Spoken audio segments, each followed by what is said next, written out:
Bismillahirrahmanirrahim. Assalamualaikum warahmatullahi wabarakatuh. Perkenalkan, nama saya Aprilia Datin Solang. Saya dari kelas PAI 5B ditugaskan untuk menjadi seorang guru pada mata pelajaran Sejarah Kebudayaan Islam kelas 8 SMP, mengajarkan tentang materi sejarah perkembangan ilmu pengetahuan pada masa dinasti Abbasiyah. Baiklah, Assalamualaikum warahmatullahi wabarakatuh. Apa kabar murid-muridku sekalian pada hari ini? Insya Allah semoga kita semua diberikan kesehatan, iman, dan pemahaman yang baik dari Allah Subhanahu wa Ta'ala.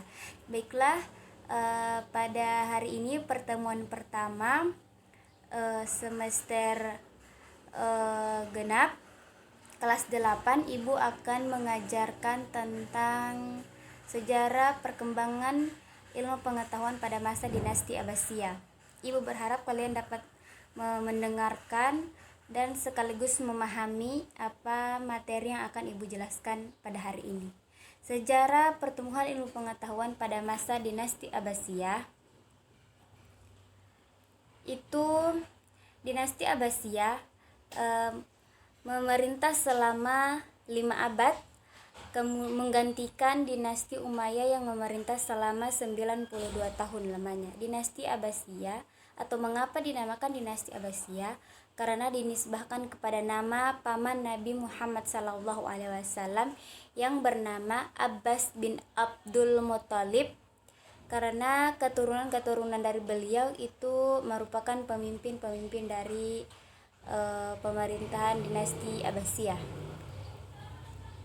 Kemudian selanjutnya khalifah pertama dari dinasti Abbasiyah bernama Abu Abbas Asy-Syafa yang berkuasa selama 132 sampai 136 Hijriah atau 750 sampai 753 Masehi, dan khalifah yang terakhir itu bernama Al-Mu'tazim. Ia terbunuh oleh pasukan Mongol yang dipimpin oleh Hulagu Khan. Kemudian khalifah-khalifah yang berjasa atau khalifah-khalifah besar pada dinasti Abbasiyah itu diantaranya ada Khalifah Abu Abbas As-Saffah, Abu Ja'far Al-Mansur, Harun Al-Rasyid, Al-Ma'mum, Al-Mu'tazim, dan Al-Wastik. Setelah pemerintahan mereka atau setelah mereka menjadi khalifah, hampir tidak ada khalifah-khalifah sebesar mereka, karena itu mereka hanya fokus pada urusan duniawi, juga hanya fokus pada kekuasaan. Adapun pusat pemerintahan dinasti Abbasiyah berada di kota Baghdad. Sekaligus kota tersebut dijadikan ibu kota negara. Di kota tersebut negara-negara maupun orang-orang yang berlatar agama berbeda boleh tinggal ataupun menuntut ilmu di kota Baghdad tersebut.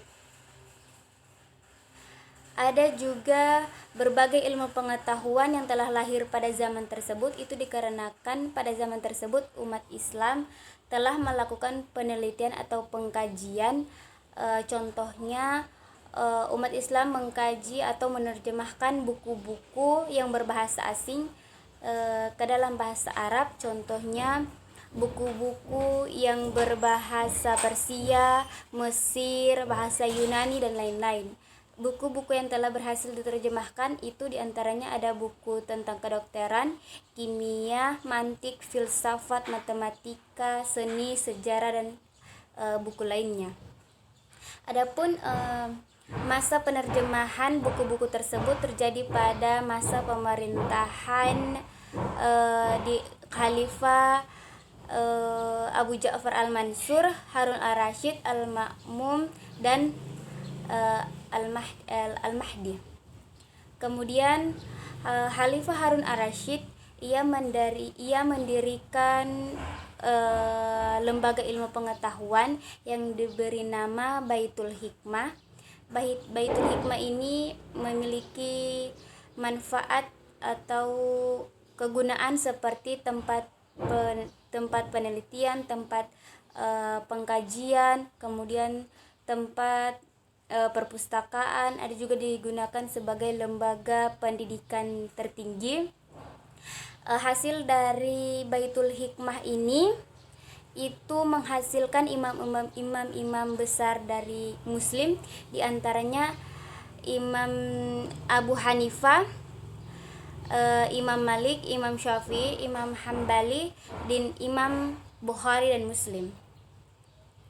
Ada juga didirikannya Majelis Munazarat, yaitu tempat pengkajian ilmu pengetahuan bagi orang-orang muslim atau ilmuwan muslim. Di situ mereka bebas memberikan ide-ide, kemudian juga bebas mengembangkan tentang ilmu pengetahuan tersebut.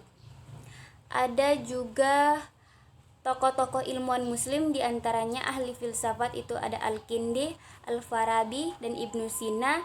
Ada juga ahli kedokteran ada Ibnu Sina, ahli sejarah ada Ibnu Qutaibah, dan ahli fikih ada Imam Bukhari, Imam Hanafi, dan Imam Syafi'i. Kemudian ahli tasawuf itu ada Rabi'ah Adawiyah, Abu Hamid bin Muhammad bin Ahmad Ghazali, dan Abdul Farid Al-Misri. Sekian penjelasan dari Ibu hari ini. Ibu harap kalian dapat mendengarkan dan memahami penjelasan dari Ibu. Apabila tidak ada yang ingin bertanya, Ibu harapkan kalian dapat mengulang materi Ibu hari ini agar Ibu dapat bertanya kembali minggu depan dan dapat diulangi oleh siswa-siswa Ibu. Ibu akhiri pertemuan hari ini. Wassalamualaikum warahmatullahi wabarakatuh.